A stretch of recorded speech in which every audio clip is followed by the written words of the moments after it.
I think Americans come here looking for that kind of throwaway fashion.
I'm Magnus, and I care about what I wear, but I never knew, until now, what consequences are behind buying the clothing you and I wear.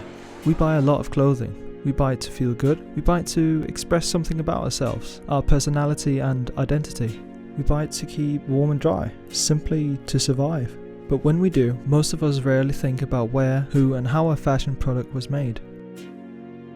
Take for example a tray of eggs. We know when they are responsibly produced. They are regulators who make sure that the chickens have the right living standards, that they're fed the right food, just like many other products. But your t-shirt, for example, you most often don't know if it is made ethically because it doesn't have the same regulation.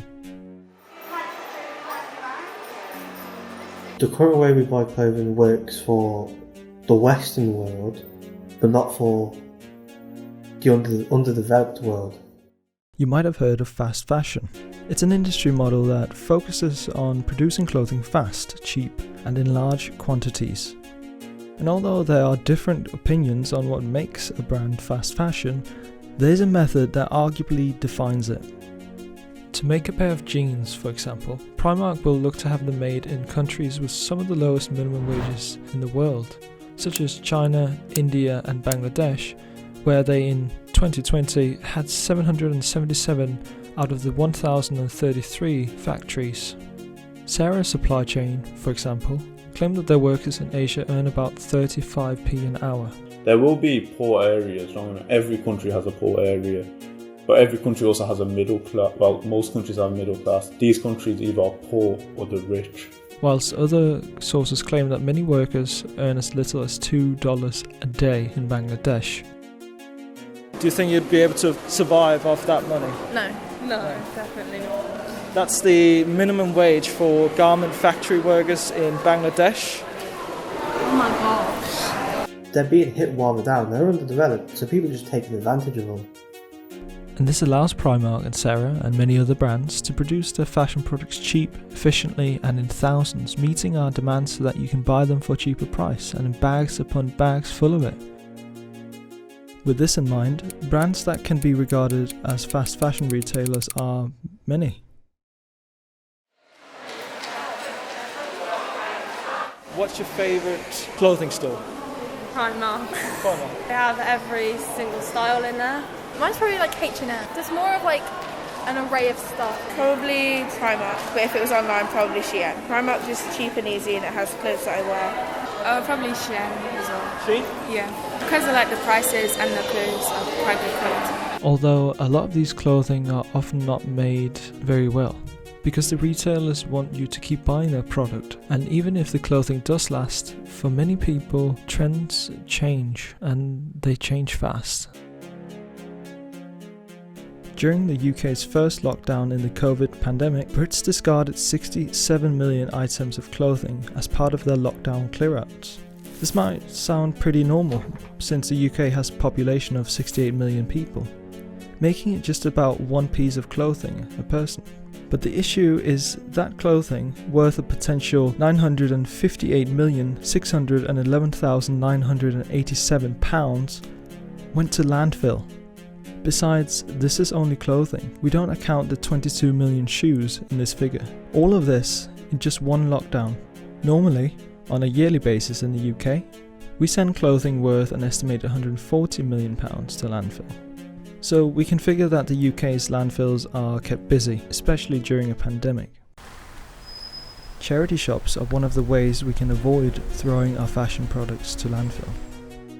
Hi, I'm Rachel Evans. I've been working for the Red Cross for about 7 years and the charity industry for about a 10 year sort of decade period.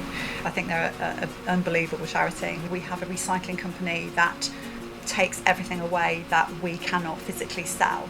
So if you've got clothing which is bobbled, stained, marked, they'll take that away, and we still get money for that as well, which is great.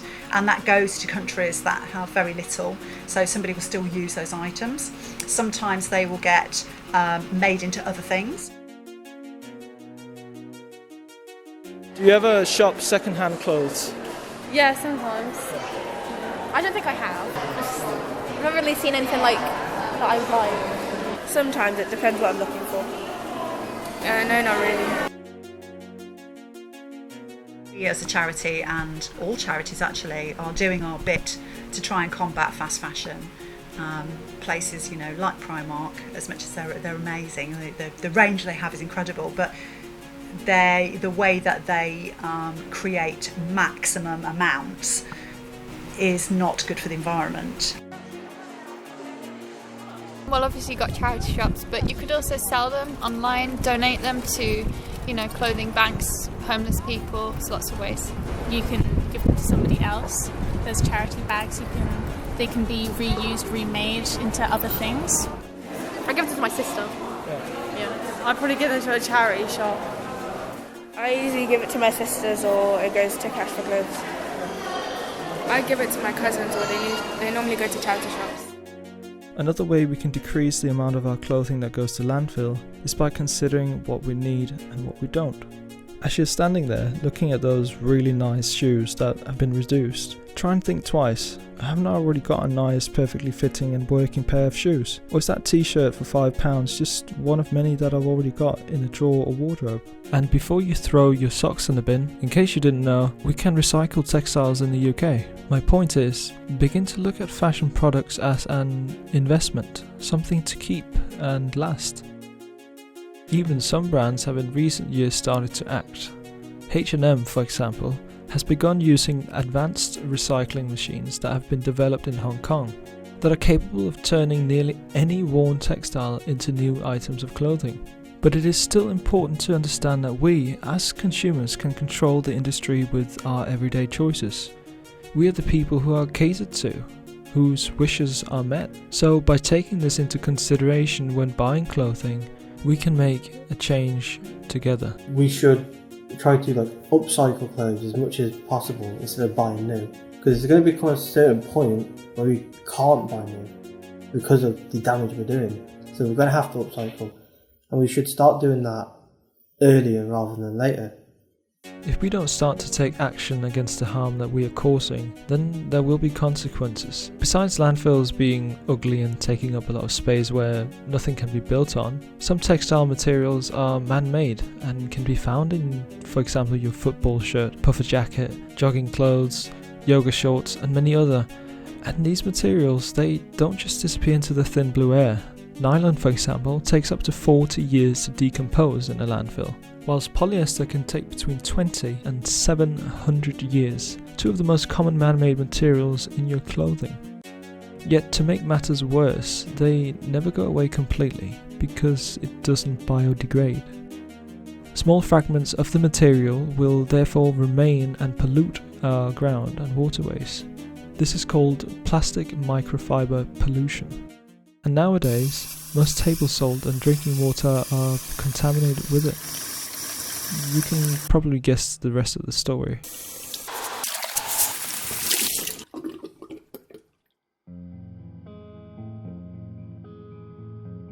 However, fast fashion is the cause of other issues as well.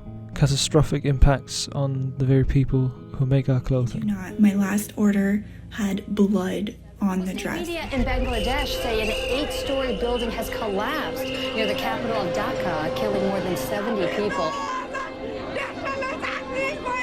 Hundreds are dead, hundreds more might still be buried alive after officials in Bangladesh say factory owners ignored an order to evacuate. Some 400 dead, hundreds still believed to be missing. Garment workers in Bangladesh paying the price for cheap clothing.